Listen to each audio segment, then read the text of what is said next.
take a moment to reread the question before proceeding.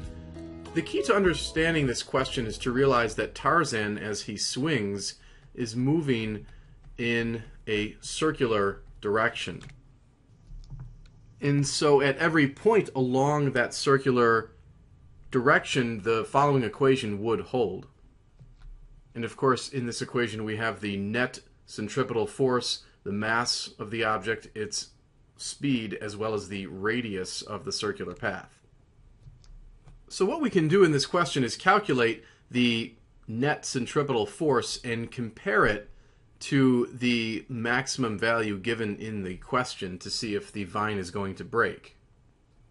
More specifically, we're actually going to calculate the force that the vine exerts on Tarzan and compare that to 950 newtons. You can see the subtle difference as we proceed through the question. Let's consider a free body diagram of Tarzan when he reaches the bottom of his swing, which would be located roughly right here. The forces acting on Tarzan at that point would be the following. We have the force of gravity pulling down on Tarzan, which is of course mg, and then we have the tension in the vine, which is pulling up on Tarzan. The net force based on this free body diagram would be the tension, which is pointing in the positive direction, added to the force of gravity, which is pointing in the negative direction, so we can put a negative in front of mg. That can simplify to just T minus mg.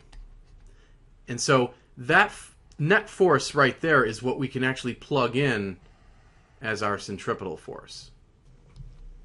And then we can go ahead and actually solve this equation for the tension, which is what we're going to compare to 950 newtons in order to determine whether the vine is going to break. So we'll add mg to both sides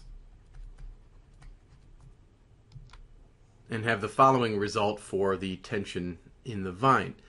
Everything on the right side of this equation is known except for the speed of Tarzan as he swings through the bottom of his motion. We know the mass of Tarzan, the radius, which will turn out to be just simply the length of the string.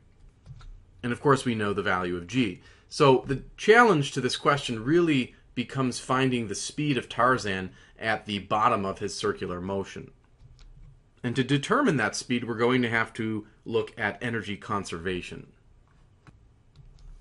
Now, the question states that Tarzan begins from the top of the cliff and descends by 3.2 meters. So let's add a couple of details to the drawing in order to get a better sense of this.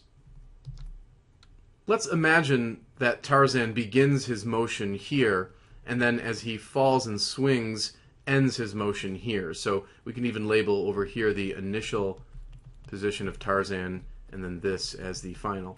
And we know that in the absence of any external forces that the total energy will be conserved. And that can be written as follows. Energy conservation, of course, turns out to be a great way to solve many physics problems. We just have to decide what types of energy are present at the initial location and also at the final location.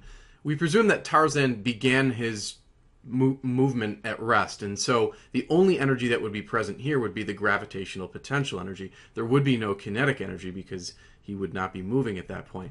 When he descends and reaches his lowest point of motion, he's moving, of course, with very maximum speed, and therefore there would be kinetic energy, and there would not be any gravitational potential energy because he has reached the bottom part of his motion. So to summarize, there would be kinetic energy present here and gravitational potential energy over here. Some books might put a G there for gravitational potential energy. So the energy conservation can be written as follows. We can substitute in the precise expressions for each type of energy. We can then plug in our known values. Note that mg together is equal to the 688 newtons. In fact, if we back up for a moment, it might even be easier to cancel the mass since it appears on both sides of the equation. So let's go ahead and do that instead. And so we'll actually just have gy equals 1/2 v squared. If you multiply both sides of this equation by 2, the 1/2 and the 2 would cancel. And so we're left with v squared equaling 2gy. And what's nice about solving for v squared rather than v is it can be plugged directly back into our tension equation that we derived earlier. Let's take a look at that tension equation. This was, of course, the result we had obtained earlier when using the net force equals the mv squared divided by r. So we can go ahead and make a substitution here. We know v squared is 2gy, so let's plug that in right there for v squared and simplify our tension equation. And then substituting in known values, we'll obtain the result as follows.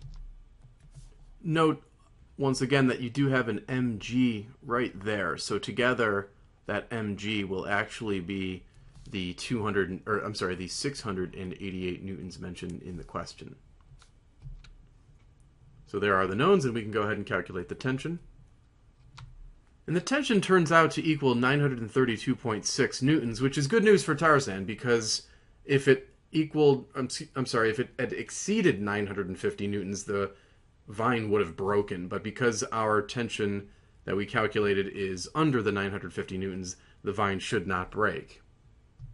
And it turns out that we've already answered part B, which asks what is the greatest force on the vine during the swing. Well, the greatest force on the vine during the swing will be at the bottom of the circular motion, because that is when Tarzan is moving at his greatest velocity.